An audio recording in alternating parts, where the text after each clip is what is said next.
Start recording. Camera chooser. Stop recording. Button. Okay. Voiceover off. Good morning, everybody. We are back with a semi-delayed but technically uncalled for edition of the Neill Residence Book Club, because it is, after all, the newfangled, recently moved, and apparently yesterday extended upon April break, or March break, or moved March break, or new April break, or spring break, or whatever kind of break it is. We are on break.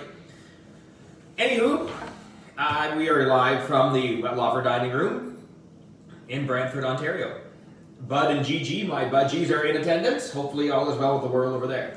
Anyhow, we are nearing the end of the Here's Hank series. Including this one, I have 3 left.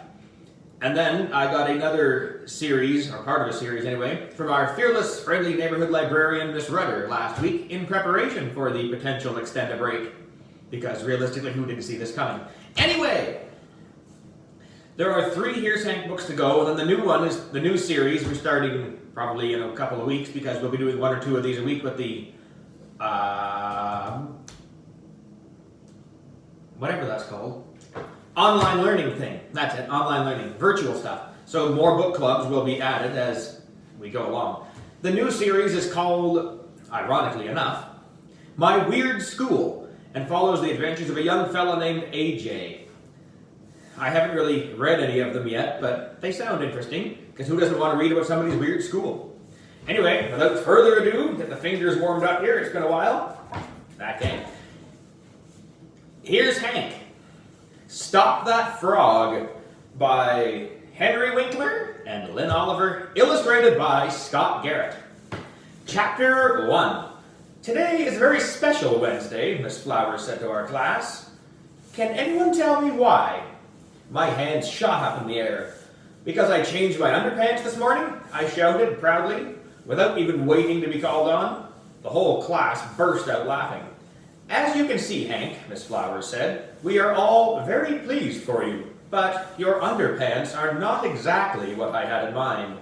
Before she could call on anyone else, our classroom door swung open, and Principal Love came in. He was carrying a tall glass tank with a bunch of leafy plants at the bottom. As usual, he was wearing his Velcro sneakers that squeaked when he walked in. Class, everyone say hello to Principal Love, Miss Flowers said. Good morning, Principal Love, we all said at the same time. And don't forget to say good morning to Freddie, he answered, pointing to the tank.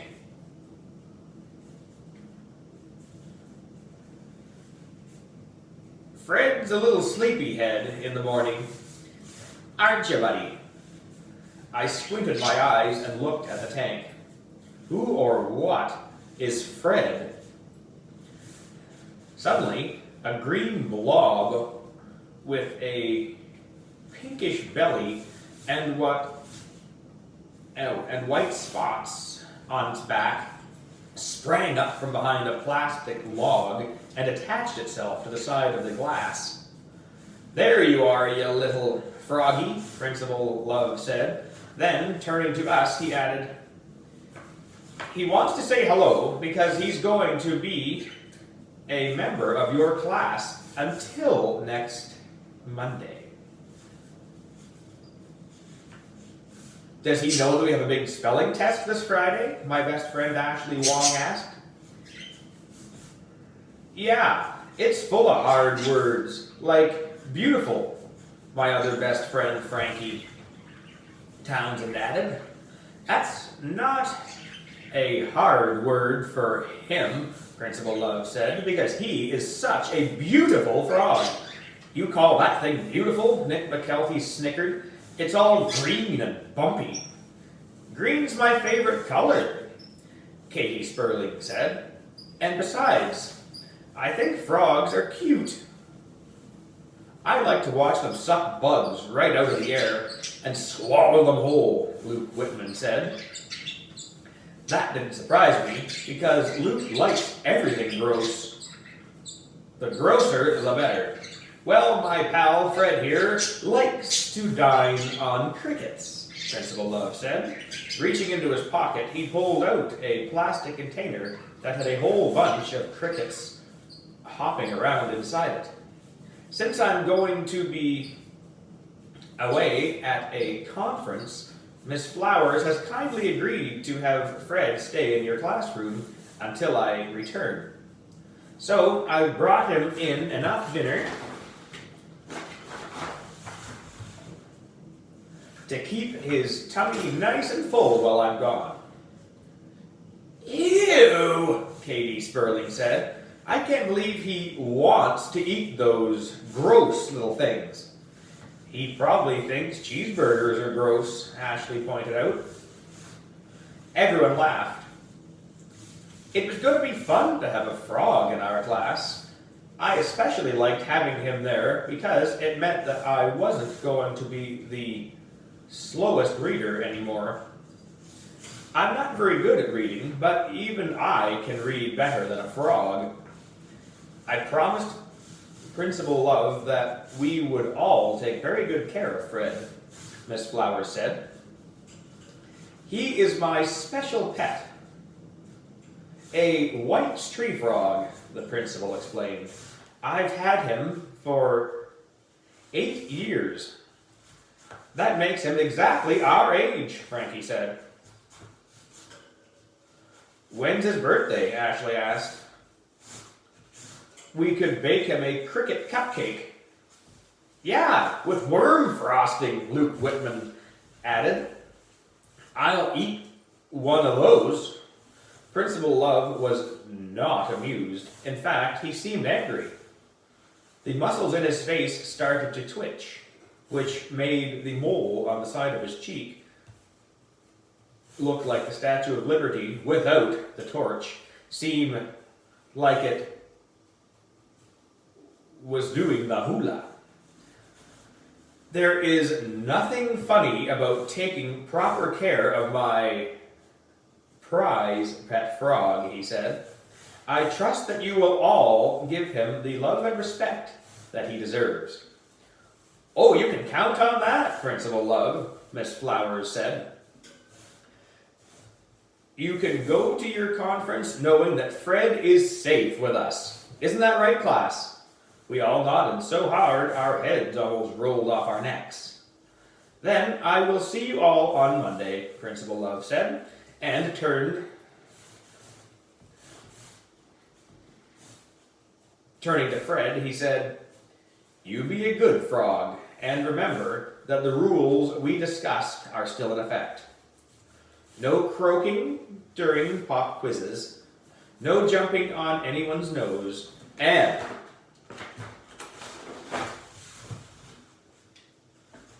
finish one cricket before you ask for the next one. He put his hand on the glass, and Fred extended his front leg to meet Principal Love's finger. I couldn't believe what I was seeing. They were shaking hands and saying goodbye. Miss Flowers walked Principal Love to the door. Then she carried Fred's tank over to the bookshelf that's under the window. She opened the blinds and so Fred could look out on the playground and see the kids playing at recess. I don't actually know if frogs like handball, but I can tell you that Fred had a very good view of the handball court. We talked about all the things we would have to do to make Fred happy and comfortable in our class. Frankie volunteered to pick out the frogs' appropriate music and make a playlist for Fred. Ashley took on the responsibility of misting his tank with water, which kept the temperature froggy comfortable. Luke wanted to chop up the crickets, but Miss Flowers said that she thought Fred liked them whole. The last thing we have to decide, Miss Flowers said, is who gets to take Fred home over the weekend. Everybody wanted that job. We all waved our hands in front of her face at the same time, saying, Me! Well, let's wait and see, Miss Flowers said. We'll observe Fred very carefully over the next few days. Maybe he'll give us a clue whom he would like to go home with. When the recess bell rang, everyone ran out the door of the classroom, but me. I hung back and went over to Fred's tank. I pulled up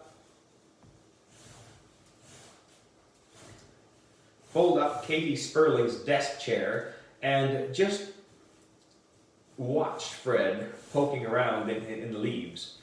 I stared at him with all my might, and he stared back at me with droopy, froggy eyes. I never took my eyes off him, and he never took his eyes off me. Call me crazy, but I'll tell you this.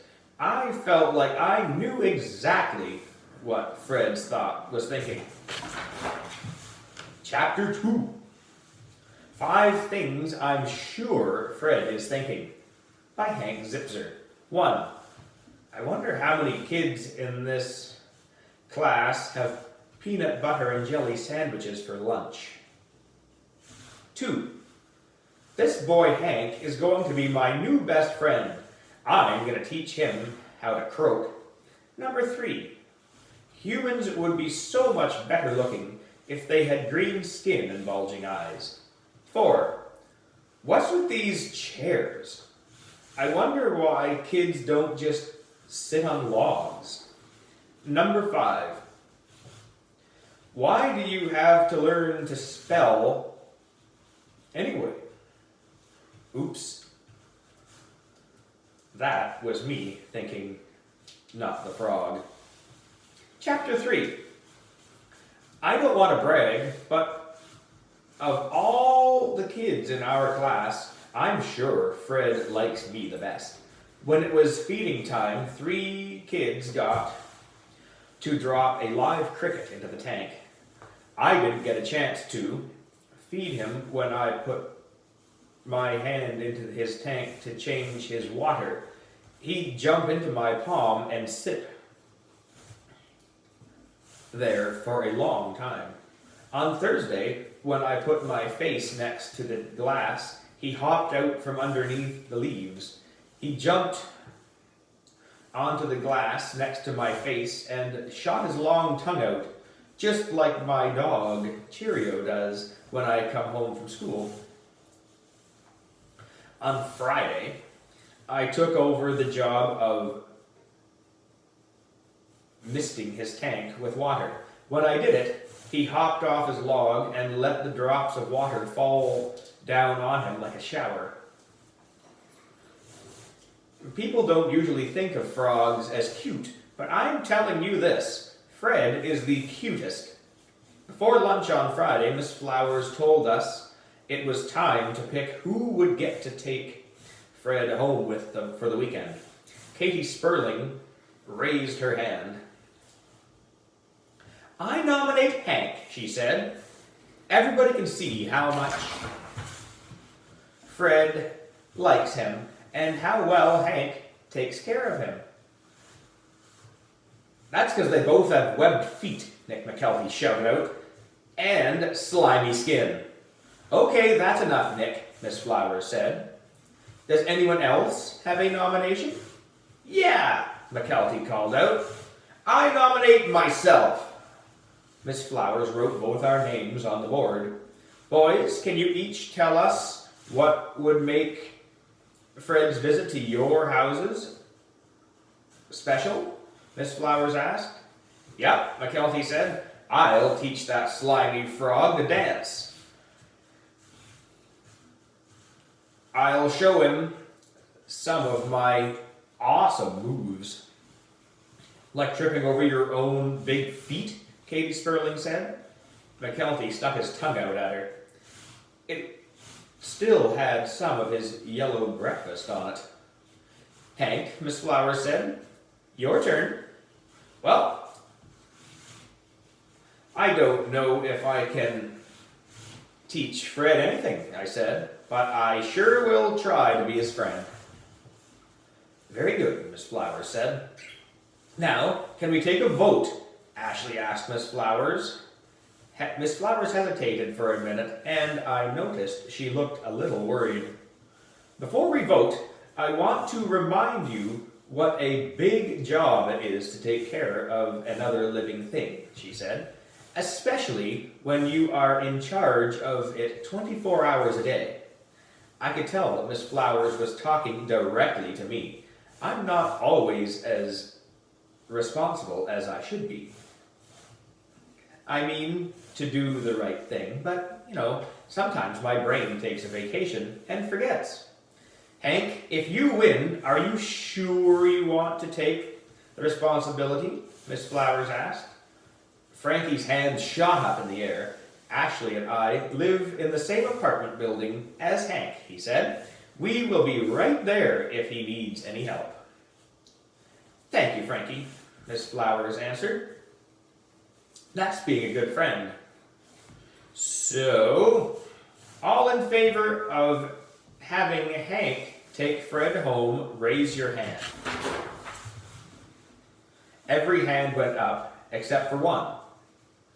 I think you can guess who didn't vote for me. That's right, Nick McKelty. He only got one vote, and that was his own. Maybe next time he calls me a loser, he'll think about that. When everyone else left for lunch, I stayed with Miss Flowers to go over all the rules for taking Fred home. She called my mom at our deli and the Crunchy Pickle and got her permission for Fred to spend the weekend with us. My mom even told her that my grandfather, Papa Pete, would come after school and bring one of our delivery carts from the deli so we could roll Fred's tank home. It may smell a little like pickles and salami, my mom said. I hope the frog doesn't mind. Oh, he won't, I shouted into the phone. Fred and I like the same things. Except crickets. I'm not a fan of crunchy crickets. I could hardly wait for school to end. When the bell rang and all the kids filed out of the class, Nick McKelty hung around just long enough to make a final nasty comment. I bet you and the frog get married this weekend, he said. You make a great couple. I tried to come up with a clever answer, but before I could get one out, he was gone. Just like the bully he is, McKelty likes to say something stupid and then slink away. Miss Flowers put together a weekend bag for Fred. She put in his misting bottle, his container of live crickets, and a list of instructions. The first one she wrote in red to make sure I'd remember it. Make sure you always replace the screen cover on top of the tank so Fred cannot jump out, it said. Hank, do I need to go over these instructions again with you? She asked. No, Miss Flowers, I answered. With confidence, I knew all the rules, including how and when to feed Fred. I've memorized them 10 times, I told her. Miss Flowers helped Frankie, Ashley, and me carry Fred and his tank downstairs. Papa Pete was waiting at the front door with a metal pushcart from the deli. Wow! My mom wasn't kidding. You can smell the pickles a mile away. Nice to meet you, Fred, Papa Pete said as he carefully placed the tank on the cart. Welcome to Zipser World. We've got a big weekend planned for you. We'll start with a roller coaster ride, then a visit to the circus, and finish up with a trip to the top of the Empire State Building. Really? Ashley said. No, not really, I said with a laugh. Papa Pete is always joking around. How about we start with a nice roll home, Papa Pete said. I'll get you kids an ice cream cone on the way. What flavor do you think Fred wants? A double scoop of crickets, I said, with fly sauce instead of chocolate. We all cracked up as we headed down 78th Street toward home. I felt so happy that I wanted to hop, just like a frog. It was going to be a great weekend. Chapter 4. After we ate our ice cream, we headed right to our apartment. As we walked, I began to wonder whether Cheerio was going to like Fred. Then I started to worry about it. Do dogs and frogs get along? I asked Papa Pete. It depends on which dog and which frog, he answered. If you're talking about Cheerio, we'll just have to wait and see how he reacts. We walked into the living room and put Fred's tank down on the coffee table. Cheerio, who had been asleep, jumped off the couch and sniffed all around the tank. His little nose was working overtime, and his tail was wagging like crazy. And the strange thing was that Fred was not afraid of Cheerio. In fact, he came out from behind the plants in his tank and jumped onto the glass. His bulging eyes opened wide and stared right into Cheerio's. Well, look at that, Papa Pete said. It looks like they want to meet each other. Miss Flowers said it was okay for us to take Fred out of the tank as long as we kept our eyes on him, Frankie said. Hank, you should hold him, Ashley suggested, since he likes you the best. Ashley carefully took the screen top off the tank, and I reached in to pick up Fred. He settled into my hand and never took his eyes off Cheerio. Cheerio let out the sweetest little whimper and put his nose right onto the top of Fred's head. Fred let out his funniest little croak you've ever heard. That scared Cheerio, who backed up on his short legs. It's okay, boy, I said to him. Fred is just talking to you. I wonder what he's saying, Ashley said. Before we even had a chance to guess, Fred leaped out of my hands and onto Cheerio's back. Cheerio waited until Fred was comfortable, and then took off, trotting around the apartment. Fred looked all around, checking out the carpet and furniture. Legs, croaking happily. Now we know what Fred's saying, Ashley said as we all laughed. He was saying, Hey, Cheerio, take me for a ride. In all my years, Papa Pete said, I have never seen anything quite like this. It's amazing. He took out his phone and snapped a picture of Cheerio and Fred. Wait until I show this to my bowling team, he said. They're not going to believe it. I don't even believe it, and I'm watching it happen. We were so interested in Cheerio and Fred that we didn't even hear the front door open. It was my dad and my sister Emily. My dad was carrying a large bunch of red and pink roses. Hi, everyone, he called out. Emily and I got your mom's favorite flowers for her birthday tomorrow. She's going to be so... He was interrupted by Cheerio, who bolted across the living room to say hello. Fred had to hang on with all four of his legs. As Cheerio ran across the room, Fred looked like a rodeo star riding a bucking bronco. I lunged for him and grabbed him off Cheerio's back, just before he went flying into the air. What is that, and why is it here? Emily asked, pointing to my hands. It is and his name is Fred. He's my guest for the weekend. Have you gotten Catherine's permission for him to stay here? She asked. Catherine is Emily's iguana who doesn't have a friendly bone in her body. I could say the same thing about Emily, but I won't. I'm sure Catherine will be glad to have another reptile in the house, I told her. Frogs are amphibians, not reptiles, Emily said in her most know-it-all voice. Reptiles have scales, just like you, I said in my most funny voice.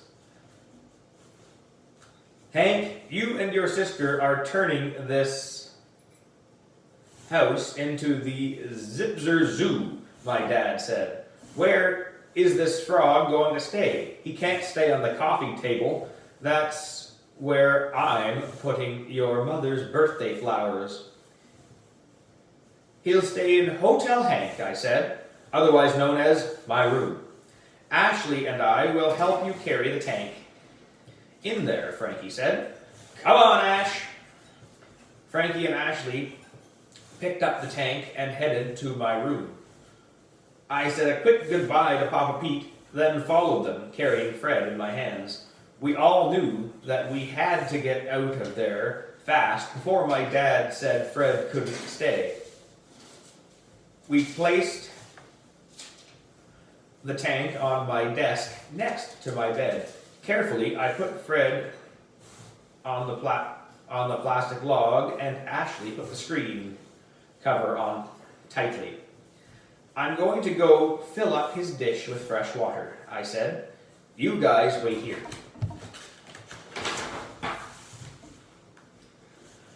We can't, Ashley said. It's time for dinner. We have to go. Okay then, come over tomorrow morning and we'll play something fun with Fred for this weekend. Then they headed for the door and I headed for the bathroom sink. Before she left, Ashley turned to me and said, Hank, don't forget, you have to put Fred's dish in the tank. Put the cover back on when you're done, so he can't get out. Of course I will, I told her. I know that rule best of all. They left and I went into the bathroom and filled Fred's dish with nice, cool water.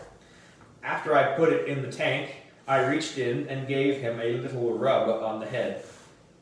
He croaked as if to say, that feels good. Hank, my dad called from the living room. I need you in here right away to sign your mother's birthday card. In a minute, Dad, I called out. Not in a minute, he called back. Right now. We need to do it before your mother gets home. I turned to Fred. I'll be right back, I told him. Make yourself at home. Then I hurried into the living room. Dad was signing the card, and Emily was busy wrapping a present for Mom.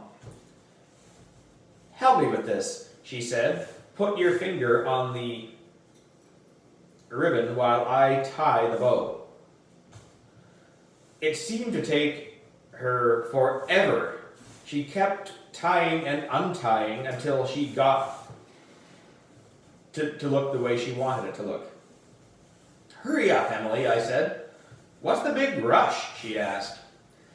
I have to get back to Fred. Why? He's safe inside his tank. You put the top on, didn't you? Of course I did. Uh-oh. Did I or didn't I? I pulled my fingers off the ribbon as fast as I could. Hank, you ruined my bow, Emily yelled, but I didn't care. I was only thinking about one thing. Fred. I raced back to my room as fast as my legs would go, hoping that I'd find him safe inside his tank, where I left him. Chapter 5. As I pushed open the door to my room, my heart sank all the way down to my toes. I couldn't see the screen cover on my bed. It was definitely not where it was supposed to be, but maybe Fred was still in there. I ran across the room to get a closer look. Everything in the tank was as I had left it, except that Fred wasn't in there. I pushed aside all the plants to see if he was hiding in the leaves. He wasn't. I picked up the hollow plastic log to see if he was wiggled around inside it. He hadn't. He was just plain gone. "Fred!" I called out, looking desperately around my room. "This isn't funny. Come on out from wherever you are hiding." There was no answer, not even the smallest croak. I got on all fours and looked under my bed and under my desk. I even picked up my wastebasket and looked in there. There was nothing there but a plastic spoon with chunks of last night's strawberry yogurt crusted on it. What had I done? Had I lost Fred forever? What was wrong with me that I couldn't even follow the one most important rule? I knew the rule. I really did. I went over it and over it, but somehow it just fell out of my brain. I pounded my forehead with my palm, hoping to get my brain working again. That must have shaken something loose, because an idea suddenly popped into my head. I crouched into my best frog position and tucked my legs up next to my chest. Then I started hopping around my room and croaking, trying to sound just like Fred. I hoped that I was saying something cool in frog talk. Something like, "See, we can have a lot of fun together. We can hop the night away, so come on out." I hopped and croaked for what must have been 5 minutes. My legs and throat were getting really tired, but I couldn't give up. That frog was my responsibility, and I wasn't going to stop until I found him. I did stop, though, when I heard a hissing sound at my bedroom door. I looked up to see my sister Emily standing there with Catherine draped around her neck like a scarf. Although Emily has been known to hiss, this time it was actually Catherine making the noise. "Catherine is annoyed by all your stupid frog imitations," Emily said. "Tell your lizard I'm not stupid," I shot back. "Then why are you acting stupid?" "I really need to find Fred, and you're not helping the situation. He got out." Emily glanced over at the tank and saw the screen cover lying on my bed. "He didn't just get out," she said. "You let him out. And you say you're not stupid. You didn't even put the top back on." "Emily, I don't need your comment right now," I said. "Just take your hissing friend out of here. I've got to call Frankie. At least he's someone who's willing to help." As Emily turned to go, Catherine looked at me and let out another hiss. "And I don't appreciate your advice either," I said to the iguana, just in case she couldn't understand English. I ran into the living room, picked up the phone, and called Frankie. It took me 3 times to get through his number right. I know his phone number by heart, but I'm not good with numbers, and they always get flipped around in my mind. "Frankie," I said as soon as he answered, "I have a problem. Can you come here right away?" "No can do, Hank. It's family game night. I'm stuck here." "Then come tomorrow first thing and bring Ashley, it's an emergency. What's the emergency? A voice from behind me said. It was a voice I was hoping not to hear. The voice of my dad. I hung up and turned to him, trying to smile in a real casual way. Oh, it's nothing important, Dad. Just, kid stuff. Hank, don't lie to me. Your voice didn't sound like it was just kid stuff. Okay, fine. I'm in trouble. It's Fred. I've lost him. My dad sighed. I'd heard that sigh 1,000,000 times before. It's always something with you, Hank. Your mom is on her way home now, and I've made her favorite cheese chicken salad with a pre-birthday surprise. I'm not going to let you ruin this dinner with your missing frog. But Dad, Fred is lost. He's not lost, he's just misplaced. He has to be here in the apartment somewhere. We'll find him after dinner. Now, go wash up. What if Fred is in trouble? What if he jumped in the toilet bowl or is stuck in my gym shoes and faints from the smell? Hank, go wash up. We will deal with this after dinner. My mom came home and was so happy to see her birthday flowers and favorite meal. I was going to tell her about Fred, but my dad shot me a warning look that meant not now. Instead, we just sat down to dinner. Oh, Stanley, this chicken salad looks so delicious, she said. Doesn't it, kids? I nodded. Yes, but didn't really mean it. As I looked down at my plate, I kept thinking I'd see a little frog face peeking out from under my lettuce.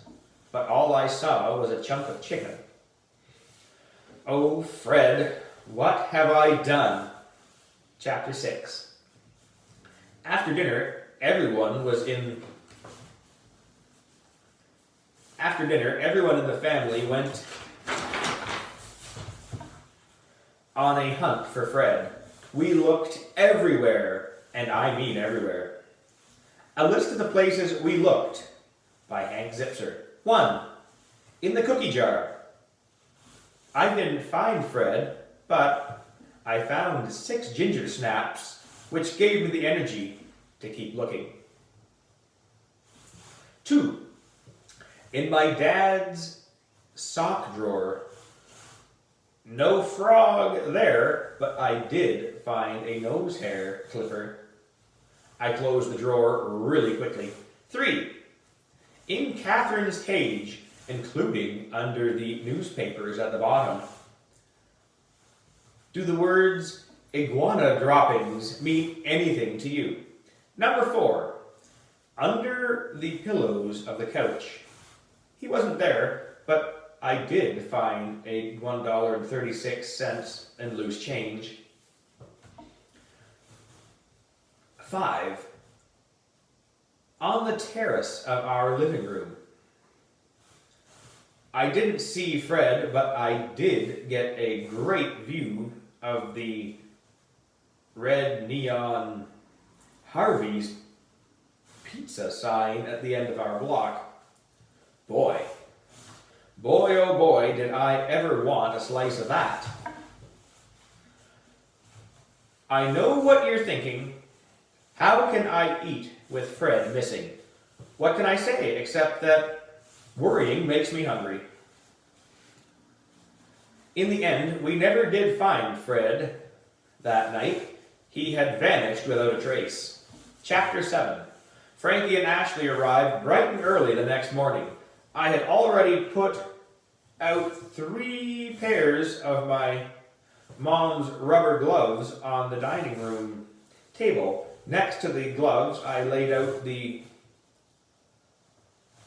butterfly net that came with my junior science explorer kit. Next to that, I added a medium-sized strainer that my mom uses for making some of her horrible vegetable dishes. And next to that, I placed the plastic container that we used to store leftover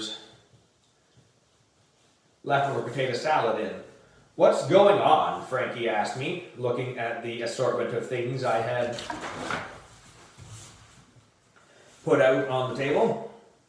Welcome to Fred's Search and Rescue Team, I announced. Where's the team? Ashley asked. We're it, and these are our tools. A butterfly net? Frankie asked. Some people call it that. I prefer to call it a frog scooper. And what's the container for? Ashley asked.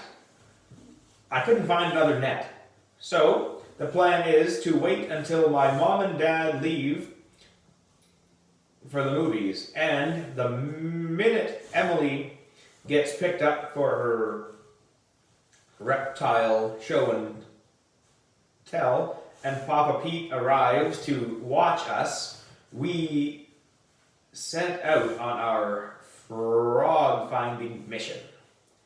You actually think that Fred is somewhere out in the neighborhood? Frankie asked.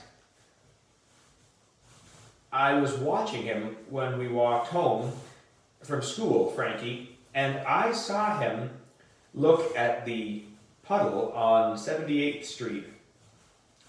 The one in front of Mr. Park's grocery store. I'm pretty sure that's where he has gone.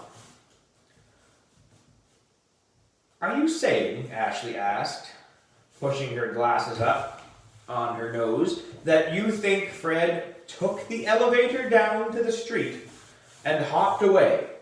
Why not? I answered. He's got great suction cups on his toes, so he could climb to the elevator buttons with no problem at all. I guess anything's possible, Frankie said with a shrug. We raced around, gathering the rest of the supplies, granola bars in case we got hungry, a magnifying glass to look for frog footprints, and a pad of paper to write down clues. As I bent down to look for a pen on the coffee table, I almost tripped over Cheerio. Hankster? What's that your crazy dog is doing? Frankie asked. Cheerio had picked up one of my mom's roses and was walking around the room with it between his teeth. Hey, those are Mom's flowers, I said, taking the rose from his mouth. If Dad sees you with this, he's going to get mad at me. Why? Ashley asked. You didn't do anything. Cheerio did. Yeah, but he's my responsibility, just like Fred is. Was. Ashley took the rose from me and put it back in the vase. How come your dad only bought 9 roses? That's so weird. People usually buy a dozen. Oh, that's great, I said. Now we have 1 missing frog and 2 missing roses. Make that 3 missing roses, Frankie said with a little smile. 12. Take away 3 is 9. You know me in math, I said. We're not exactly best buddies. By the time my parents and Emily left and Papa Pete arrived, we had packed all of our frog-finding equipment in a shopping bag and had our jackets and rubber gloves on. What's this? Papa Pete asked when he saw us. Are we going on a science field trip? We're on a mission, I told him. Fred is lost, and he could be in trouble. In danger, even. Hank thinks Fred ran away to the puddle on 78th Street, Frankie added. That's quite a theory, Papa Pete said. We better go see if you're right. That's what I love about Grandfather. He never makes fun of any of my ideas, and he's always willing to try anything. You can't say that about most grown-ups. Do I have time to grab a cheese Danish from the kitchen? Papa Pete asked. I shook my head. We'll snack later. Frogs before food. That's our motto. As we hurried out the door, I noticed Cheerio walking over to the vase and taking another one of my mom's roses. I had no idea why he was suddenly so interested in those flowers. Usually all he wants to do is pee on them. But I had no time to find out. I had to get Fred before anything horrible happened to him. We couldn't waste any more time. It took forever for the elevator to come, and once it did, it seemed like we would never get down to the lobby. When the doors finally opened, we raced outside. Here we come, Fred, I shouted. If only he could hear it. Chapter 8. We ran all the way to the corner of 78th Street and Amsterdam Avenue. It was only half a block away, but it seemed like 100 miles, because I was so worried about Fred. When we got there, Mr. Park was outside his grocery store, putting water into the buckets that held all the flowers for sale. He looked at the three of us, wearing rubber gloves and carrying our supplies. Are you going fishing? He asked, with a little laugh. Oh, Mr. Park, I answered seriously. We're going frogging. He looked puzzled. I've never heard of this sport, he said. It's not a sport, Ashley explained. We're on a mission to find a lost tree frog named Fred. You didn't happen to see him hopping by, did you? Frankie asked. I see many strange things on this corner. I see dogs wearing red boots. I see ladies wearing the same boots. I see children with shoes that light up. But one thing I don't see is frogs. Mr. Park went back to watering his flowers, and we gathered around the puddle to check it out. The puddle had started out pretty big, but it was getting even bigger from Mr. Park's watering hose. If we stepped in it, it would probably come up to our ankles. So, what's your plan, frog finders? Papa Pete asked. First, we check it out with our eyes, I said. Frankie, Ashley, and I all stared down into the puddle. Anybody see anything frog-like? I asked. Does a green leaf count? Frankie said. No. Then I don't see anything. So now we have to use our nets, Ashley said, pulling the strainer from the shopping bag. She put the strainer at the edge of the puddle and pulled it through the water. I could hear the small scraping sounds against the pavement. Look what I found, she exclaimed. Is it a frog? Frankie and I asked at the same time. No, a nickel. Papa Pete laughed. This frog search pays well, he said. find another nickel, and you'll buy yourself a gumball. Ashley continued to scrape her strainer around in the puddle. She found a soggy candy wrapper, a gray pebble, and half of a yellow crayon.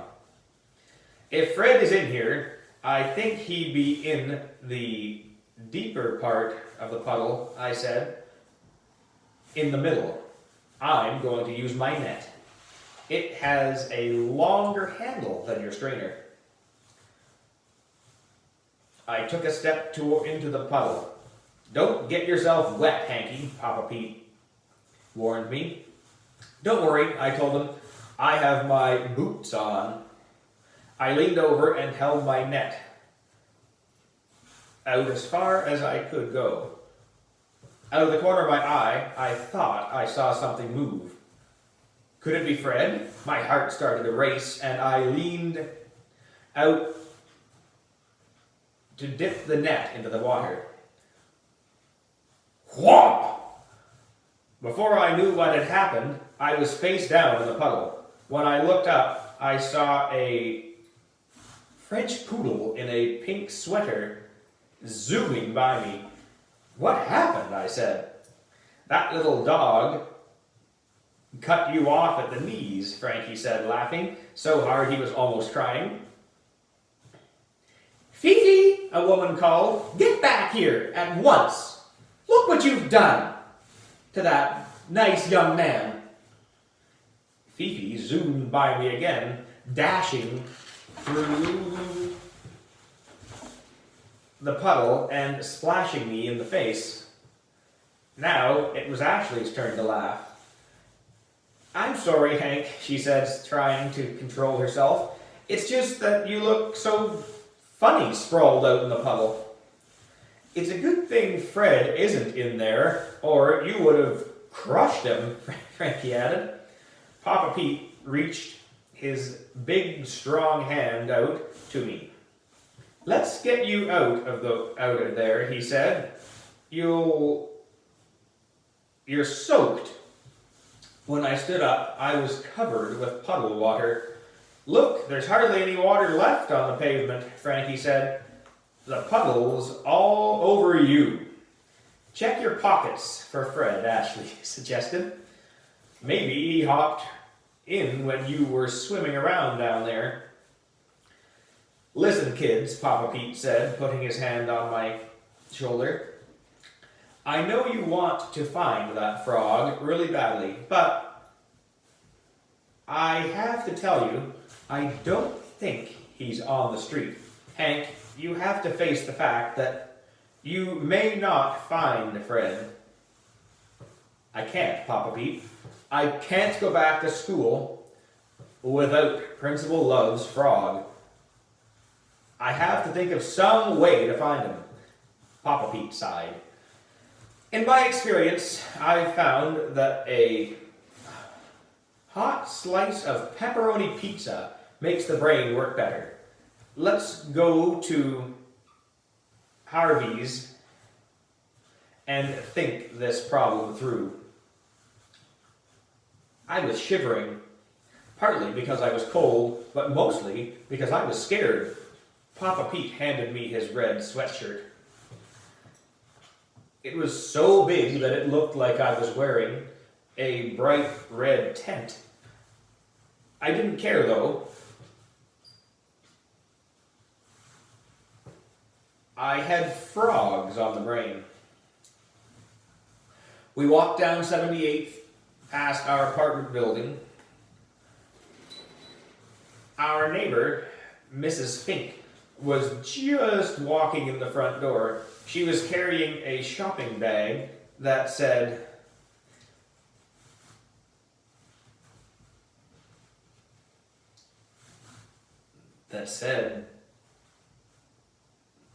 pets for you and me on the outside. Probably she had just gone out to buy food for her angelfish. Marcia. As I looked at the shopping bag, suddenly an idea popped into my brain. like a Jack-in-the-Box. Do you think they sell frogs at Pets for You and Me? I asked Frankie. Hank, are you thinking what I think you're thinking? He asked. Oh, yes, I sure was. Chapter 9. I convinced everyone to change direction and head to the pet store, even though Frankie and Ashley had their mouths watering for pizza. They understood that I needed to get to the pet store right away. When I have an idea, I need to fly into action the very minute it's there. And I was hoping that this idea was the answer to my Fred the Frog problem. If you're thinking that you can replace Fred with another frog, you're wrong, Ashley said, as we walked quickly down the street. Don't you think that Principal Love knows his own frog? Maybe Fred has an identical twin in the back who's been really missing his brother, I said. That could happen. Yeah. When penguins wear soccer shorts, Frankie said, opening the front door to the store. As you go into Pets for You and Me, instead of a bell ringing, you hear the sounds of jungle birds and monkeys. You feel like you're in a South African rainforest. Hi, how can I help you today? George said, coming up from behind the counter. Did you come for some treats for Cheerio? It's cool that George knows all the animals in the neighborhood. I'm not here on dog business today, I told him. I'm here on frog business. Please say you have a white tree frog I can buy. Oh, they make great little pets, George said. Let me check in the back and see what I have. As George headed for his storeroom, Papa Pete put his hand on my shoulder. I like that you're trying to replace what you lost, Hank, he said, but you cannot pretend that this new frog is the original. While I was thinking about that, George came bouncing out, carrying a small plastic tub. It's your lucky day, he said. I've got just the guy for you. We all looked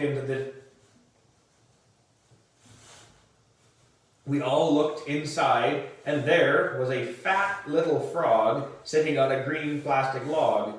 He looked just like Fred. Can I hold him? I asked. Sure, George said, scooping the frog up. Just hold him firmly in both hands. The little frog sat comfortably in my hands. Suddenly, he made a noise that sounded just like a burp. Well, excuse you, George said to him. Then, looking at me, he added, he just had 2 crickets for lunch. Frankie, Ashley, and I studied the little frog closely. He's about the same size as Fred, I said, with the same little suction cups on his toes and the same white spots on his back. Ashley put her finger under his belly and gave him a little tickle. The frog moved, and my heart sank. His belly was pinkish like Fred's. It was yellow. Oh, sorry, his belly was not pinkish like Fred's. It was yellow. Definitely yellow.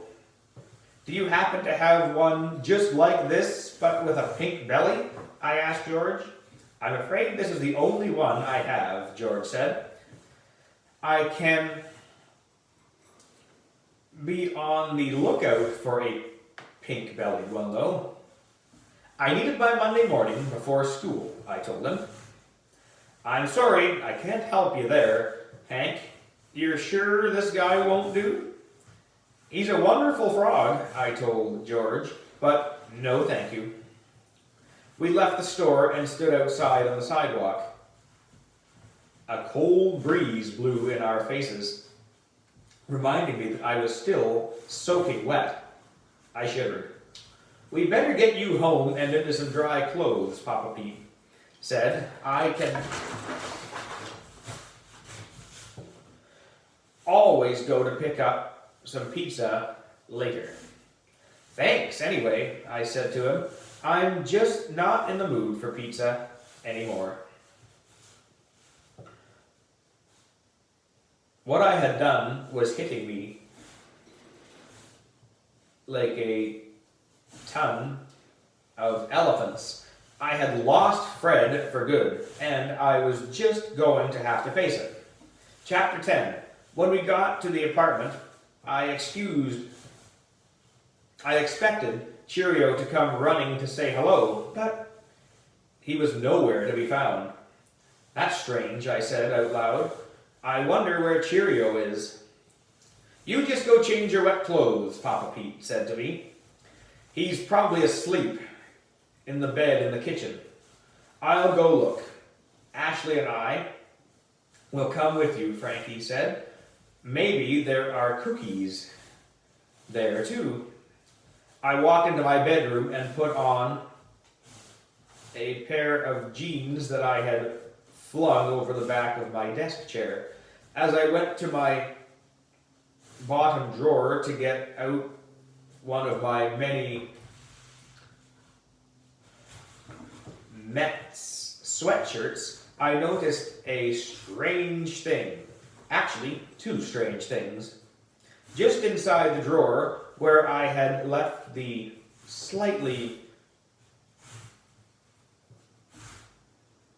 which I had left slightly open, were two red rose petals sitting on my gray sweatshirt.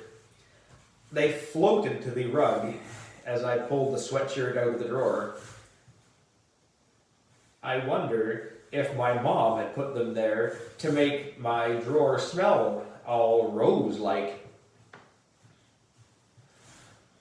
I would have to talk to her about that. I'd rather my drawers smell all baseball-like.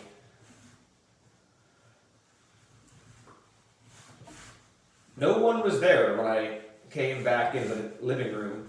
I glanced at the vase on the coffee table. Just as my imagination... Oh, hold on. Was it my imagination, or did all the roses have fewer petals than before? As I looked around the living room, I noticed that there were rose petals tucked all over the place. There were some under the coffee table. There were a little pile of them peeking out from under the curtains, and a few were even half buried under the leather cushions of my dad's armchair. "Hey, Frankie," I called. "Hey, Ashley, can you guys get in here right away?" Frankie and Ashley came in from the kitchen, each one munching on one of my mom's flaxseed chocolate chip cookies. "These cookies aren't as bad as they look," Frankie said. "Here, we brought you one." "Thanks," I said, "but this is not cookie time. I've made what I think is an important discovery." "Did you find Fred?" Ashley asked. "No, I found what I think is a clue." I held my hand open and showed them some of the rose petals I had fished up from under the coffee table. "I don't get it," Frankie said. "Your mom's roses are shedding. Why is that a clue?" Just watch," I whispered. We stayed very still for a moment. Then, As we stood there, Cheerio came trotting into the living room through the doors from the terrace. He was too busy to even look up at us, heading for the pile of rose petals tucked underneath the curtain. He picked up a few of them in his mouth and went out the same way he had come in. Cheerio has scattered the petals all over the house, I said. Your dog is going to get in so much trouble from your dad, Ashley told me. There's got to be a reason, I said. Let's follow him. I rushed over to the doors that led out to our terrace, with Frankie and Ashley following close behind. We watched as Cheerio went to one of the large clay plants that hold my mom's favorite rubber trees. He stood up on his back legs, his front paws holding onto the edge of the planter. Gently, he dropped the petals into a hole in the dirt. Then, he whimpered gently, the way he does when you rub his belly, except there was no belly rubbing happening. Cheerio, are you doing what I think you're doing, boy? I asked him. And once again, without even looking up at me, he trotted right back into the living room. We rushed over to the planter and looked down into the freshly dug hole. What do you see down there? Frankie whispered right in my ear. I was so excited I could hardly speak.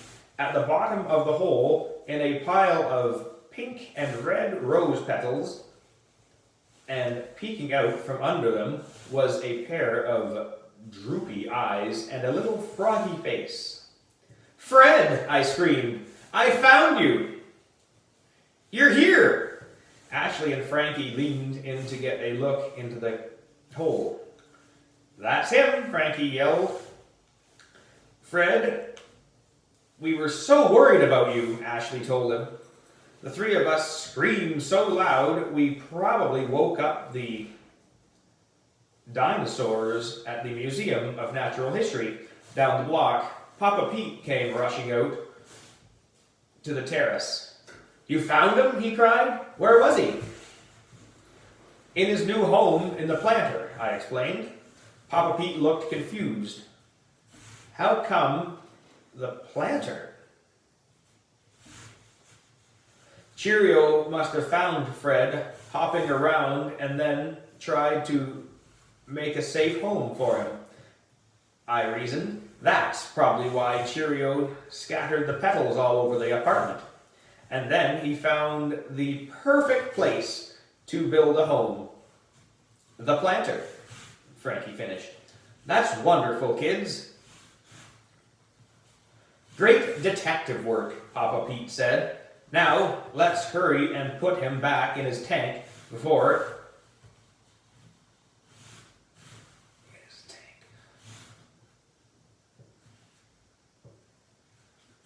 we have to go on another search and rescue mission. As I reached in to pick up Fred, Cheerio came running to the planter as fast as his little legs could. He put himself right between me and Fred and started to bark. It was as if he were saying to me, please, don't take him. He's my friend. I got down on my knees and reached down to pet Cheerio.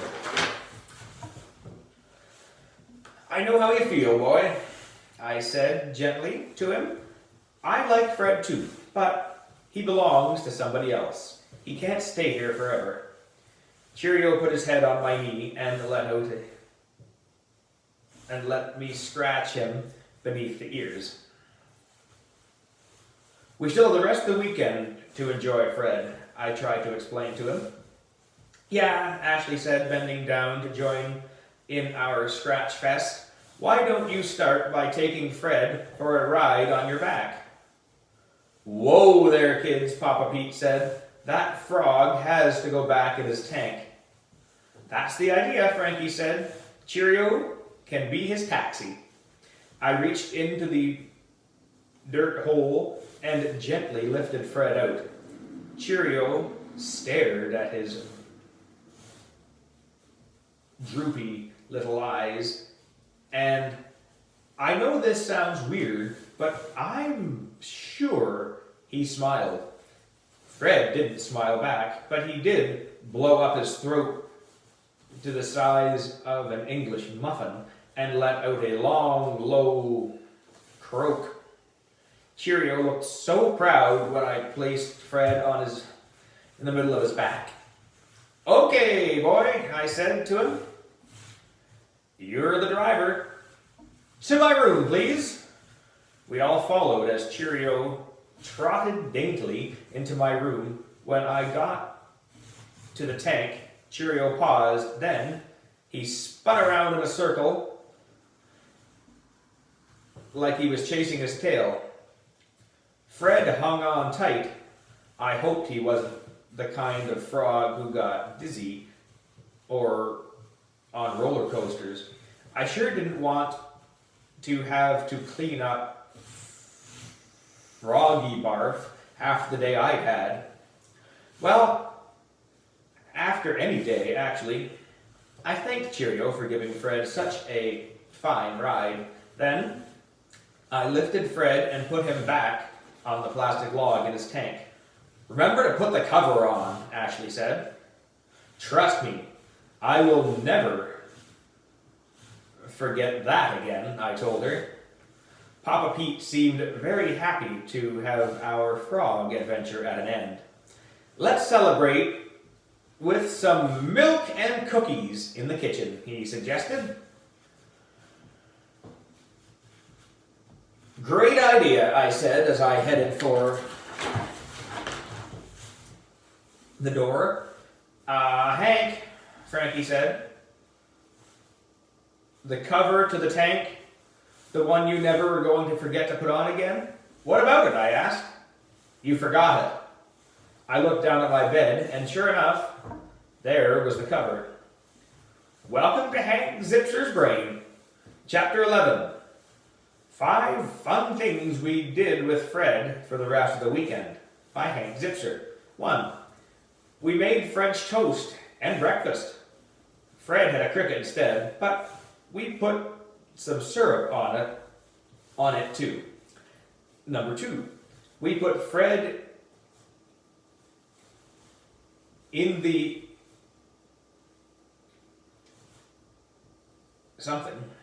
we put Fred in the jacuzzi in Emily's dollhouse. He got so relaxed he took a 2-hour nap. 3. We let him float around the bathroom on the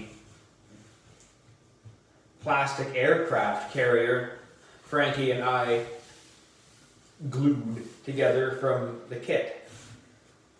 He took a nap there too. 4. We made popcorn and watched monster movies on TV. I guess Fred didn't like them much because he took a nap. Number 5. We played Monopoly. Fred never moved his piece. That's because he was taking a nap. Chapter 12. On Monday morning at breakfast, I asked my dad if Cheerio could walk with us to school. I'd rather he didn't, my dad said. His habit of sniffing everything that he walks by will make you late. But Dad, this is his last day with Fred, I argued, and I'm sure they need to say goodbye. Besides, I promised Fred he could have one last ride on Cheerio's back. Oh no, my dad said. I have to draw the line at that one. There will be no doggy back riding as long as I'm in charge. I knew that tone of his voice, and I knew that I'd never be able to change his mind. Okay, I agreed. Cheerio comes, but Fred stays in his tank. That's a deal? If Cheerio goes, then Catherine goes too, Emily said, through a mouthful of scrambled eggs. That's too many animals, my dad said. You should always have more people than animals on any walk. But Catherine will be lonely and feel left out, Emily said. She's a very sensitive iguana. She turned to my mom and smiled sweetly at her, which is something you don't see very often. Would you do me a favor, she asked my mom. Could you give Catherine a bath in the sink after we leave? She finds that very relaxing. Emily, I have to go to work, my mom told her. Besides, we're not running an iguana spa here, my dad added. Fine, Emily said. Then I'll just set up her favorite book outside the tank. She can spend the morning reading. Newsflash, Emily, I said. Lizards can't read. Catherine can. Her favorite book is called The Big Book of Flies. I read it to her before she goes to sleep. Oh, so that's why she's hissing all night, I said. I hurried into my room before she could say anything else. This time, I checked to make sure the cover was tightly placed on the tank. When I returned to the living room with the tank in hand, my dad had already put Cheerio on his leash. It's a good thing that PS 87 is only a block from our apartment building. By the time we reached the front door, the frog tank had become very heavy. Frankie, Ashley, and I were waiting for school at the school entrance. They wanted to say goodbye to Fred, too. Not Emily, though. She kissed Dad goodbye and bolted into the building. As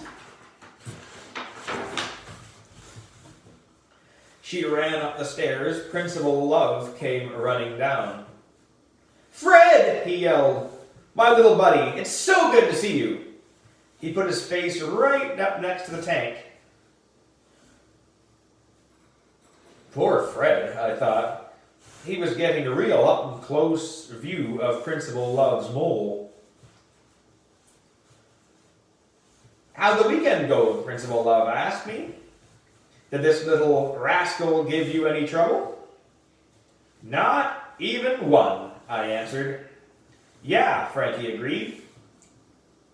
Piece of cake. You can say that again, Ashley nodded. Things couldn't have gone any smoother. We all stood there, nodding our heads like bobblehead dolls. I'm so pleased to hear that, Principal Love said. I have to admit, Hank, when I heard that you were taking him home, I was a little bit nervous. I think we both know that you can be a little forgetful from time to time. I worried that perhaps you might leave the top off and Fred would get out. I burst out laughing, a little too loud and a little too hard. Frankie and Ashley joined in. We sounded like a pack of laughing hyenas. Leave the top off? I howled. You must be thinking of someone else. Principal Love bent down and took the tank from my hands. Hello there, buddy, he said to Fred. Do you want to come inside with Daddy? Just as he turned to head up the stairs, Cheerio let out several loud goodbye barks. Principal Love turned around and I got a good look at the tank. Fred had jumped onto the glass and was hanging on there with his little suction cup fingers, looking down at Cheerio. "What's all this about?" Principal Love asked. "They're just saying goodbye," I explained. Fred and Cheerio became very good friends this weekend. "A frog and a dog," he said with a laugh. "You never know what good friends can become, where good friends can come from," I said. "That's ridiculous," Principal Love exclaimed. It isn't. To Fred and Cheerio, Frankie pointed out. They had a lot of fun playing with their toys, Ashley added.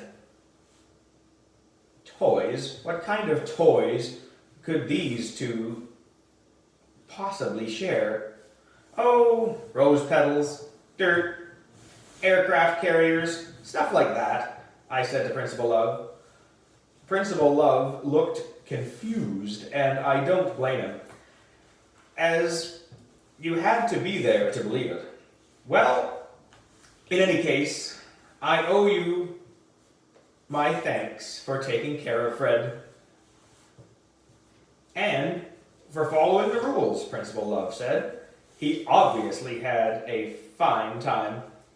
"You know me," I answered. "Follow the rules is what I'm best at." Cheerio looked at me, and I looked back at him. "Don't you dare say a word," I whispered to him. Principal Love turned and headed happily up the stairs toward his office. Frankie, Ashley, and I gave one another big old high fives. Even Cheerio got in on the action and lifted his paws. Sometimes it's good to share secrets with your friends. Principal Love would never know that it took a search and rescue mission to find that frog. Chapter 13. 3 Things I Learned from My Weekend with Fred by Hank Zipser. 1. When you use a strainer to catch a frog in a puddle, do not put it back in the kitchen drawer. 2. Wearing rubber gloves for longer than a minute makes your hands sweat. 3. Frogs jump higher than you think they can, especially when you're not looking. So, keep the lid on the tank. Number 4. I repeat, keep the lid on the tank. Number 5. I'm just making sure that I mentioned this. Keep the lid on the tank. I know that this list has more than 3 things on it. Sorry, but that's just the way my mind works. The end. That's a wrap for that one. Hopefully you enjoyed it, and lucky Principal Love got back his frog. Enjoy your break, thingamabobber, and we'll see some of you online Monday morning for English, or language, or whatever we call it these days. Later. Voiceover on. Low battery. Screen curtain on. 20. Low power. Close. Button. Stop recording. Button.